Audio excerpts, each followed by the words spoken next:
চাচা খারান, কই যেতেছেন, কার কাছে যাবেন, কোনো কিছু জিজ্ঞেস না করে চাল চালায় ঢুকে যাইতেছেন। ভাই আমি একটা মোবাইল কিনলাম, এই যে মোবাইলের মধ্যে সবচেয়ে দামি মোবাইল যে এই যে আইফোন 15 না 16 এইটা। চাচা ফাইজলামি করতেছেন আপনি, হ্যাঁ ফাইজলামি করার জায়গায় এটা। আপনি গায়ের অবস্থা কি, ড্রেস পরছেন কি, একটা শার্ট পরছেন, একটা লুঙ্গি পরছেন, তা মনে হয় 15 বছর আগের। একটা রিক্সা লয়ে আইসেন, সেখানে আপনি মোবাইল কিনতে যাবেন, এই ফাইজলামি করেন জানে। ভাই বিশ্বাস করেন আমার কাছে টাকা আছে, এই যে দামি মোবাইল কেনার টাকা এটা আমার কাছে আছে। দেন চাচা, আমি কইলাম না ফাইজলামি করেন না। আইফোন 16 দাম কত জানেন? মেলা টাকা দাম। আপনার কাছে এত টাকা আছে, একজন রিক্সাওয়ালা আপনি কিনতে যাবেন আইফোন, তাই না? হ্যাঁ তো জান করছি, ঝামেলা করেন না, জানেন তো।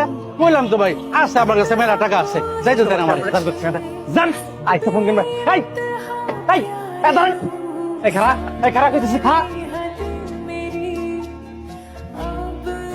ম্যাডাম এই চাচারে বারবার বারণ করছি, তারপরেও জোর করে ঢুকতেছে ম্যাডাম।